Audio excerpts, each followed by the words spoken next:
says on Twitter this broadcast is unavailable. I don't know if that's right. You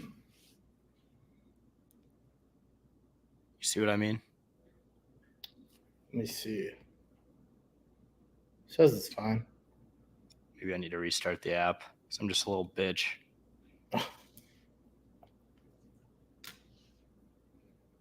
Oh, yeah.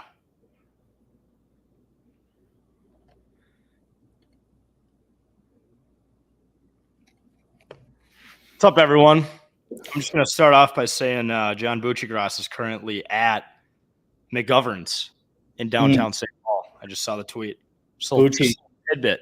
Also, the Saints are playing, and this is the first time I think I've recorded something in the new studio where, like, right by CHS, where I can see the big screen, and it's distracting as shit because they constantly have these graphics all over it. But that's just my ADHD. Folks, welcome to a special edition of 10K Bets between me and Sammy Stats here, two of the proficient golf guys here at 10,000 Takes. We're doing a little bit of a Masters preview, what some of us will call one of the greatest weeks of the year in sports.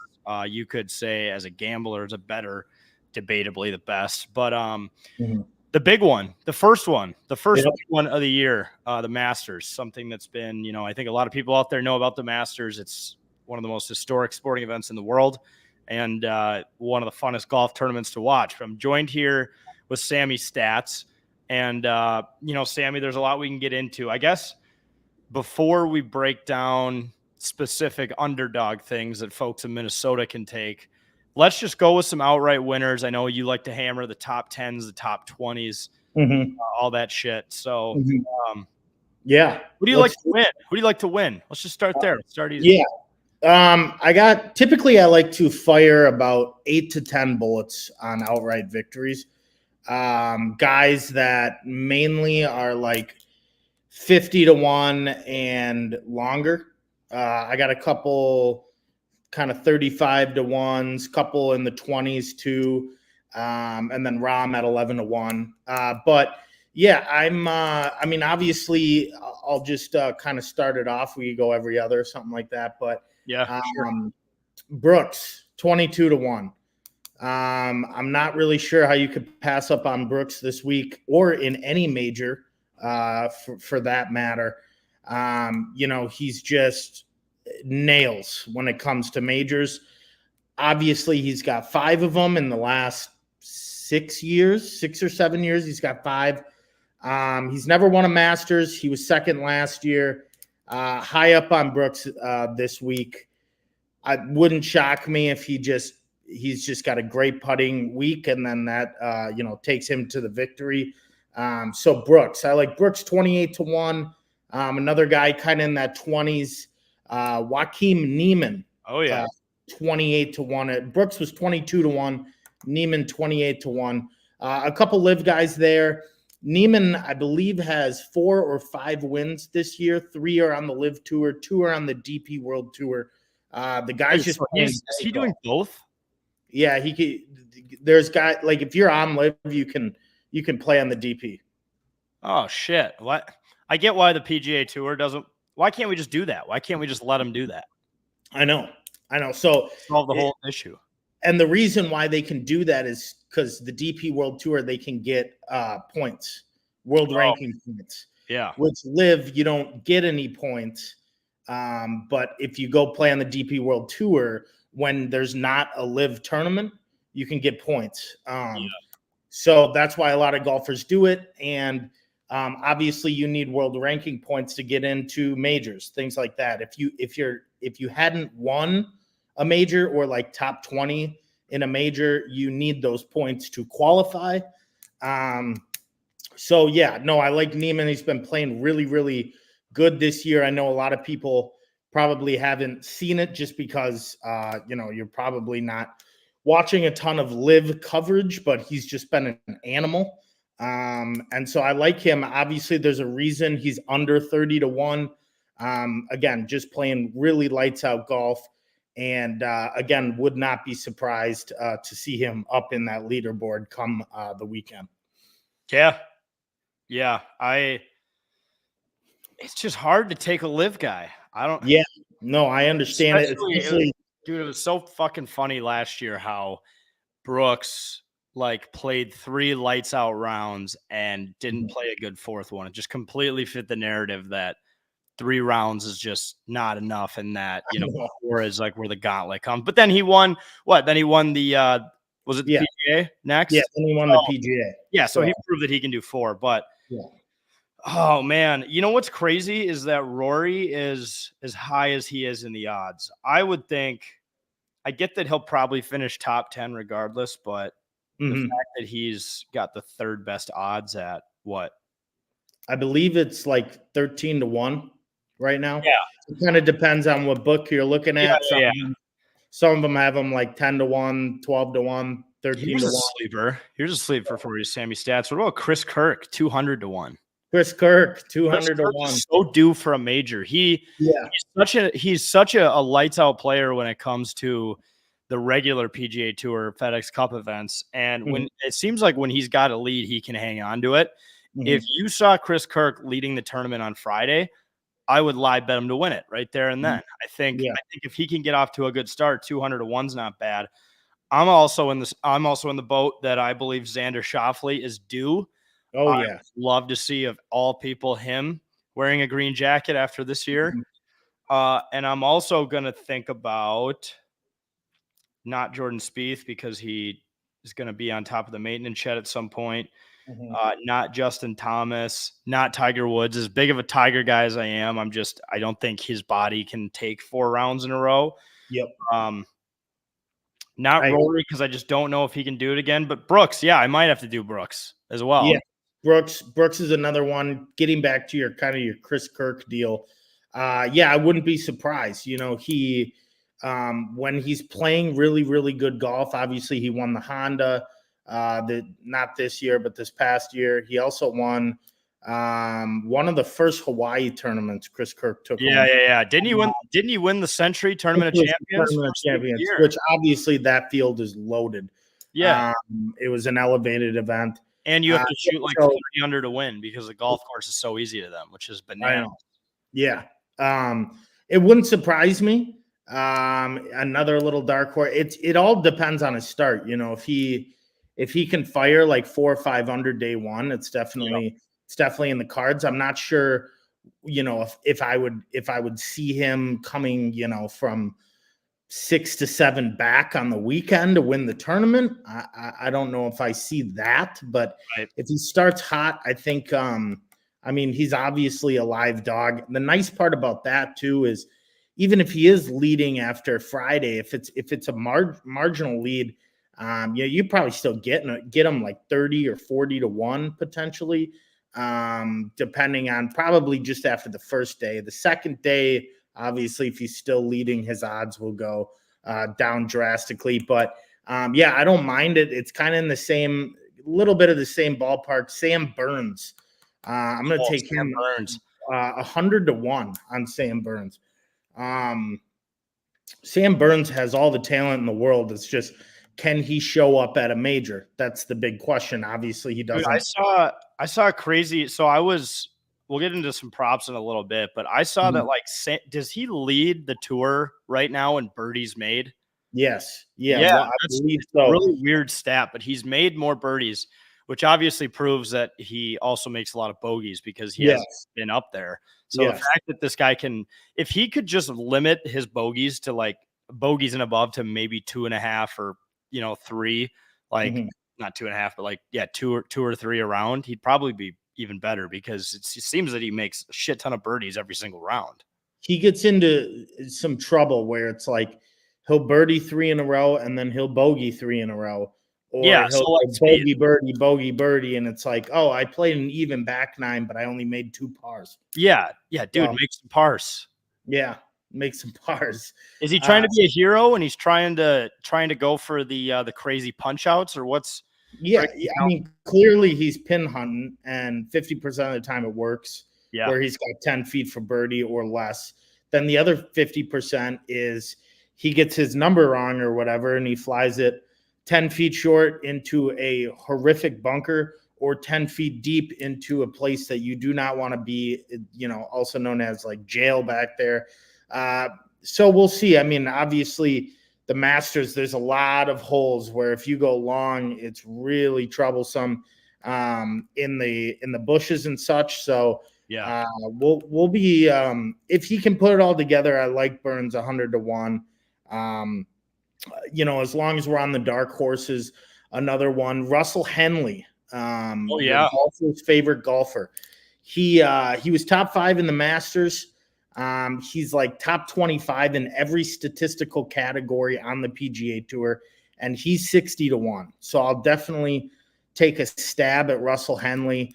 He's a guy that flies under the radar constantly, but he can play some really good golf, and I think he's been up there in top moments. Obviously, top 5 in the Masters last year. I think he can, play some good golf in those times where you have unbelievable pressure. So those are just a couple long shots that I do enjoy. Again, it's pretty hard pre-tournament to call out some of these guys and hope they succeed, but that's just kind of what I see. Yeah. Well, and going back to Sam Burns, I'm looking on Underdog right now. Round 1 at the Valspar, he had 6 birdies and shot 71, only 1 under par. Yeah. And then round 2, he has 5 birdies, shoots 72, misses the cut. So like it's just insane. 11 birdies and he misses 11 birdies in 2 days and he finishes 1 under and misses the cut. So literally, if the guy could find a way to make more pars than 8 per round, I think he would. I think he would just be in such better shape. That's a good transition into some prop bets. I don't know if you're on any of these. Yeah, I got a few. Okay. So for those who don't know, 10,000 Takes is officially sponsored by Underdog Fantasy. It's basically like a fantasy sports app that you can just pick single rounds. So in terms of golf, there's all these different categories. You can pick higher or lower on your favorite or your least favorite players. And if all of the wagers or all of the players hit what you need them to, then you win up to 20 times your money. So if you go to underdogfantasy.com or download the app, you can see it in the little graphic here. Use promo code 10K and you'll save, or you get up to $100 your first deposit match. So if you put in 50, your account will say 100. If you put in 25, you'll have 50. And so on. So Underdog has a shit ton of action for the Masters. Tons. It's got pretty much every category you can think of. Yeah. And Sammy, I'm so dialed on Underdog this year that I said no to every pool invite I got invited to. Good. I wanted to stick to the Underdog. Because the annoying thing about a pool is if you pick 3 dog shit golfers and they're cut by the end of day 1, then it's over. Then you're done. Yeah. So I'm like, you know what? Let's go one day at a time from Thursday to Sunday. I'll always be in it. Yeah. No, I agree. The other nice part about Underdog is you can, maybe you're not so confident on whether X, Y, and Z has higher or lower birdies per round, or if he hits his number, but you like him because he hits a lot of fairways. Well, Underdog has a higher, lower, and fairways hit, greens in regulation hit, 3-putt avoidance, little shit like that, which is really fun. Yeah. A lot of people might, myself included, I don't love the over under like total round score, just because you're not exactly positive on if this golfer is going to hit his number or not, but I feel really, really confident that he's going to hit higher than 7.5 or whatever greens in regulation, things like that, because I know based on the stats that he hits a ton of greens. He might 3-putt them, but he hits a ton of greens. And that's another really cool feature that Underdog has. I'm not really sure about any other daily fantasy sports apps that kind of that offer that. So I do like those. A couple of them that I have for round 1, Koepka over 3.5 or higher than 3.5 birdies or better. There's 4 par 5s on the course. You got to think that he birdies 2, hopefully 3 of those 4. They're all gettable in 2. They're all gettable in 2. So I I think 3.5 birdies or better is a relatively easy line, in my opinion. So I really like that one. And I'm also going to do that same line for Cam Smith. I believe it's also 3.5 birdies or better. Again, just with 4 par fives. Obviously, if you bogey him, whatever, we're just looking at birdies or better. So I really enjoy those two. I'm going to put them together. I believe like $100 pays you 300. Yeah. I have. God, dude, that flashing screen is just throwing me off. St. Paul Saints versus the Iowa Cubs tonight. Barn burner in downtown St. Paul here. I have. So yeah, similar to Brooks, lower than 71.5 strokes. All he needs to do is end up under par tomorrow. Yeah. And, we're good there. And then this was a surprising one that Underdog started doing this year. I have Jon Rahm, better than 10.5 round one leaderboard position. So if by the end of tomorrow, Jon Rahm is top 10, basically top 10, then this one wins. And this is actually a pepper pick, which means it's got boosted odds to it. So those two, 25 pays 112.50. Yeah. So if Brooks is in the red tomorrow and Jon Rahm is in the top 10, then 25 pays out about 120. Another one I have similar to that. This was another guy that I think is kind of a dark horse. Corey Connors. So Corey Connors, the good old Canadian boy. I have him higher than 10.5 greens in reg. I think I looked it up on the PGA Tour. He's second in the leaderboard in terms of greens and reg averages. I think he averages like between 13 and 14 a round. Yeah. Especially with those par threes too. Yeah. A lot, obviously it might be very tough to make a birdie there, but all these guys are thinking about is just put it 20 feet center of the green, 2 putt for par, get out of there. Yeah. I like that a lot. Yeah. Especially on Amen corner, like just put it on the green and be fine. And like you mentioned, a lot of the par fives are gettable. So, those should be green and reg unless, they end up in trouble off the tee. And then I'm pairing that one with Rory, 71.5 strokes lower. So all we need is for Rory to be under par tomorrow. And those are 2 picks for $25 that pays 70. I'm gonna have to log in to my Underdog and definitely deposit some because that definitely seems like an awesome play. Yeah. I mean, Rory, I don't think he's gonna win the tournament.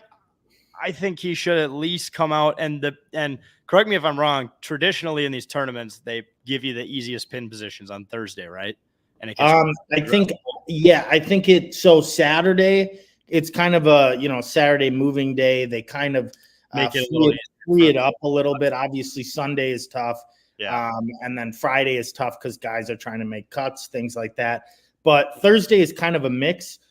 They'll definitely have some gettable pins. Especially on the par fives, like reaching in 2. So yeah, I would say it's probably like 60-40, like easier pins as opposed to harder pins, but it kind of all depends on how Augusta is going to do it this year. But typically, in the first day of majors, they make it relatively easy. I mean, in the U.S. Open, I believe Ricky and Xander both shot like 8 under on that first day. Because those pins were just fucking in the middle of the green every single hole. Stupid easy. That was hilarious, by the way. Like the panic at the U.S. Open where they were like, this is supposed to be one of the hardest golf tournaments of the year, and these guys are shooting almost the course record on day one. Yeah. So from just based off of that, I think it'll be relatively easy as far as the pins, but also like Augusta with those par fives. And I'm telling you, I believe every one of them is reachable in 2. They're not very far. The more longer holes are their par 4 holes, which 480, 490 yards for some of the longer ones, but then it'll be about the same distance for a par 5. So it's definitely a gettable course. I know typically it's around between 10 under and like 15 under for the winner overall. So I mean, it averages like 3 to 4 under a day. Yeah. I think that's spot on. Yeah. Yeah. Have we given a weather update? Do we know what the weather's gonna? I know there's supposed to be some rain coming in. There's supposed to be a little rain tomorrow. It depends on kind of when that hits. I think the morning guys will be able to go out and probably get their full round in, but I think the afternoon's a little sketchy, and they're kind of thinking possibly you're going to play. Some guys may play 36 on Friday, which would really blow, because then it's like you got to play 36, and then I may get cut after the day. But I mean, that's just Mother Nature and weather. The weekend looks decent, though. I wouldn't be too worried about the weekend, but it's really just tomorrow that it kind of looks. The afternoon looks a little skeptical in Augusta. And that's shitty for those afternoon guys who might have to play 36 Friday, because for those who don't know, Augusta is like one of the hardest courses to walk. Oh, yeah. It doesn't look that bad on TV, but when they do that worm's eye view of the ground and like the shoes, you see all the different dips and hills. Yeah. Like, you wonder why Tiger can't make it more than 3 rounds there. It's because it will literally, like, those guys are probably doing leg exercises prior to Augusta so that they don't get tired and start hitting the ball like shit because they're exhausted from all the different slope changes. Yeah. And I know this is probably an unpopular pick, but Tiger Woods, there's a lot of money on him to make the cut. Obviously, it would be, if he wins, it would be like the craziest story in golf. As always, it's Tiger Woods. But with his current physical condition, I just don't think he makes the cut. I think there's too much walking involved. He's, he talks about it every time he's up there. He's like, well, my body hurts every day. Yeah. It's one of those things where, would I love to see him play the weekend? Absolutely. Tiger, golf, but he's earned a cart. Yeah. Give him a cart. He totally has. Give him a cart. He won't take it, though. Too much pride. That's true. They wouldn't. Yeah. Yeah. He wants it to be a level playing field. Yeah. And I mean, I don't know how he could. He can have my legs. They're not very muscular, but he can have them. I know. So if he needs mine. Yeah. But you got any other ones? A couple other ones. Another kind of long shot, actually a pretty good long shot. I know he's been troublesome in majors so far, but Max Homa, 75 to 1 on him. Again, he's kind of had the monkey on his back in majors, hasn't particularly played very well in them. But I just think he's too good of a golfer to give 75 to 1 odds on. So I'm going to take him. Hopefully he can put together something.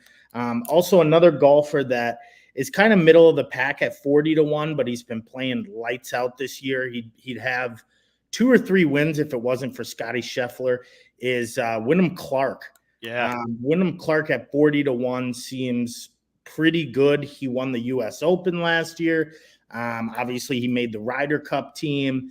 He 40 to 1 just seems too good to pass up on a player that has multiple top 5 finishes. He's got 2 top 2 runner-up finishes already this year. And again, if it wasn't for Scotty, he'd probably have 2 wins as well. Or that 360 lip out at the Players, which is just devastating. I was all over in that tournament too. Oh, yeah.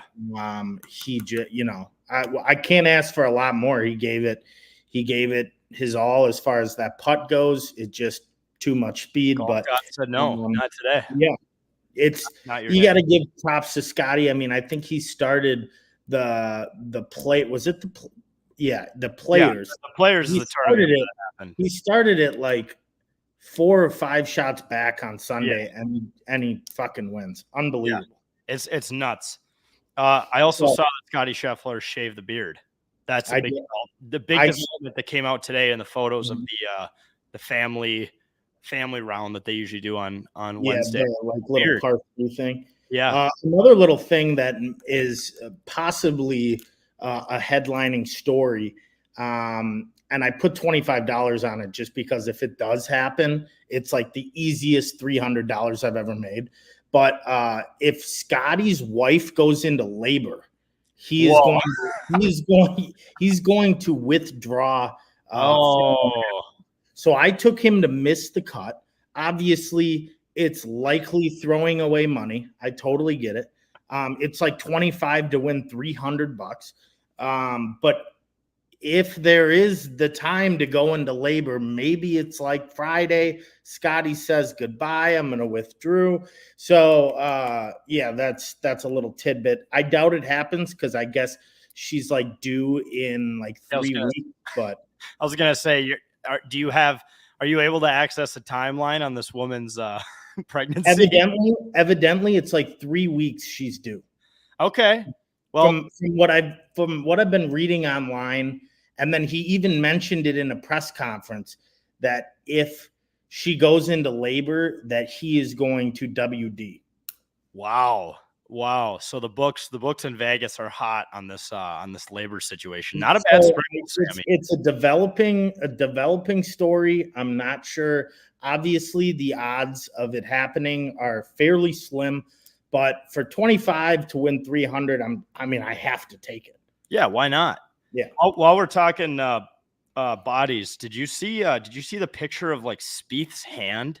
Yeah. How fucked up his fingers are. It made me think he's like an NFL lineman. Like, yeah, they're all in different directions. I don't know how it gets that bad. How does he hold a golf club? Gripping a club for so many years, like nobody else's hands look like that. No, that's not like a common like symptom of playing too much golf. Is like, it's gonna make your fingers look like you just threw them in a blender.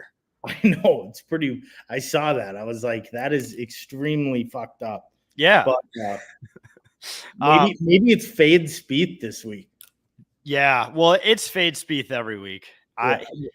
I feel it's crazy because when we were growing up, when we were kids, he was like the next Tiger Woods. I mean, people say that word, they say that phrase with like a new golfer every few years. Now it's Scotty, but with Spieth, it was like this kid. He was 22 years old. He made $22 million on the PGA Tour. He won the Masters. He won the British in the same year. Mm-hmm. Almost won the Grand Slam. Was top 10 in every tournament. Top 5 in every major. And he's just kind of hung out there at the line. He's not bad. He's certainly not a bad player. He's a great consistent player and someone you could take to be top 10, top 20 in any tournament. But the guy just hasn't won a big tournament. Has it been a major since that like meltdown at the Masters to go back to back when he shanked like 2 in the 14 pond? Yeah, it was bad. God, that was really bad. It was hard to watch. He had what, a 3-stroke lead with like 4 holes to play. Yeah, and he put two in the water on the Amen Corner par 3. Mm-hmm. Yeah, and also I believe it was last year at the RBC Heritage. He had like 5 putts to win the golf tournament in the playoff. Well, it shouldn't even went into a playoff with Matt Fitzpatrick, who obviously later on beat Spieth. But he had like 5 12-foot putts to win the golf tournament. He missed every one. And even before they went into a playoff, he had like a 7-footer to secure it on 18. He missed that. I mean, he had like 7 chances to win that golf tournament, and he didn't. So yeah, I don't know. I think it's got to go back to one of those Texas tournaments that he won. I remember he had a really horrible year, whether it was like 2018 or 2019, just horrible. And then he ended up winning. I don't know if it was the Valero or he won. He won one of the smaller. Yeah. And then since, I mean, I think it's similar story. If he plays good, he'll be in the hunt, but you just know on Sunday that he's going to get a top 10, but he's not going to win. So who knows? I mean, obviously it'd be a great story if he did win the Masters. But I just don't see it, he's just not playing good enough to find himself in that, contending, on Sunday. So that's just my opinion. Obviously, it could certainly change with him If he just plays lights out this week. He's got it. He's got the dog in him. He just for sure. It's just, and I honestly enjoy when he gets angry because he just bitches at his caddy though. Yeah. Which is just great entertainment. So his caddy used to be like a first grade teacher, so he's probably used to kids. He's probably used to complaining. Yeah. Michael Miller. Yeah. Final one I have on here. In underdog, I did one more. I don't usually like to do the 3-leg ones, but I don't either. I stick it to 2 just because the more you add, the harder it gets to win. I like the 2, but hit me with the 3. I think it's fun to do 1-3 for like half a unit just for fun. Yeah. So I did Scotty Scheffler, his lower than 70.5 strokes. So if Scotty is 2 under after tomorrow, you're in the money. We talked about Sam Burns. I have Sam Burns higher than 10.5 green and regs, which is the same as Corey Connors. Once again, top 5 or top 10 in the world in greens and reg, averages around 12 to 13 around. And then Shane Lowry higher than 10.5 fairways hit. So there's 4 par 3s, which leaves 14 different fairways to hit. But Shane Lowry actually leads. I believe he leads the PGA Tour in terms of fairway hit. I think his fairway hit percentage is over like 70%. So, you got to think the par. So do the par 3s? Those don't count. Those don't count. So we're talking par 4s and par 5s. But I feel like a lot of the fairways at Augusta are pretty damn wide, and as long as your misses aren't like bad misses, like in the trees misses, Spieth misses, then like you can miss hit the ball and still be okay. Yeah, no, I agree.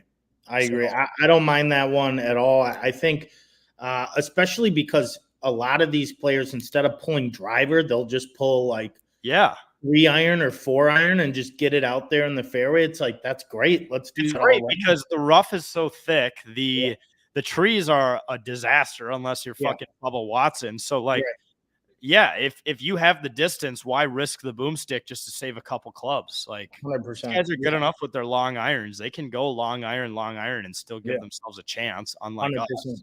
Yeah, I mean, people forget these guys are professional athletes. Like they can hit the ball 250, 260, 270 with an iron. Like they can do it. You can hit it well 9 times out of 10 with like 4-iron, which is for me hitting a 4-iron. There's like a 1 in maybe 4 or 5 chance that I actually strike it clean with a club that's that small of a sweet spot. So, that one's fun. So once again, Scotty to shoot 2 under or lower, Sam Burns to hit at least 10.5 greens. We already talked about him. He's either going to pin hunt or find himself in trouble, and then Lowry to hit fairways. So that's what I got. Like it. And oddly enough, I didn't try to do this. Those 3 are all in the same group together. Yeah, so, well, that's beautiful because then you don't have to you can just watch one group. Yeah. The Masters app is awesome too. That's the way it should be. It is the best app. You can watch videos like almost right after they hit it. It'll go live, so you know exactly what's happening, where the ball is. Sometimes on the PGA Tour app, it's like, okay, the ball went right into unknown area, but is it? And that was like, and they haven't updated it in 15 minutes either. It's like, okay, I know he's hit a second shot. Right. The other thing I love about the Masters is they have like it's like presented by IBM, the augmented reality where you can literally see how the ball flies, where it bounces, the elevation, the green. It's an absolute treat for us golf viewers that we have the Masters app. And I want to condemn the people who rate it lower than 5 stars in the App Store. It has an average of a 4-star rating, which is total horseshit. So yeah, it is. It's like, what could be bad about this app? And then you star the players, the guys that you're interested in. They go to the top. I mean, it's super easy to, kind of navigate around it. The app is just way better than any other, tournament they have. There's 4 different groups you can follow, and then there's the main broadcast feed, and then there's like the Amen Corner cam, the driving range cam, and that's all free. You don't need ESPN Plus. You don't need a cable subscription. You don't need YouTube TV. You don't need the Golf Channel membership or whatever. All you need to is just you just need to have internet, and you can watch the Masters, which is the way sports should be. But you know. No, I agree. It's good to put out there. I mean, it really is. It makes it easy to watch it. And obviously, if you're on the go, whatever, you don't need to sign in, do all the bullshit that you typically would have to do on any other golf tournament. So it's just another reason the Masters is the best golf tournament of the year. First major at Augusta. Yep. Let's do it. Yeah, major season's back, baby. Yep. 4 months of greatness. Let's go. Yep. All right, folks, that just about does it for another episode of 10K Bets, this special edition for the Masters. I'm sure Sammy and I will jump on for some of the other majors, but make sure to follow 10K Bets, 10K Takes on all socials. And if you want to get in on some of the action, especially if you're local in Minnesota or somewhere where gambling is illegal, download the Underdog Fantasy app to get in on the action, and make sure to use promo code 10K if you're not signed up to get your first deposit doubled up to $100. But any parting words, Sammy? No, let's have a great week. I hope it's a great tournament. It typically is. I'm just very good finish too. I'd love to see a playoff. Yeah, it's been a while. None of the shit where there's a 5 or 6 stroke lead and this guy is walking up 18 already knowing you won the tournament. Yeah. PGA Tour has been doing a great job at delivering basically a playoff every week. Yeah. So let's just do that for the majors. Let's put that on. No, I agree. Yeah. 100%. Yeah. All right.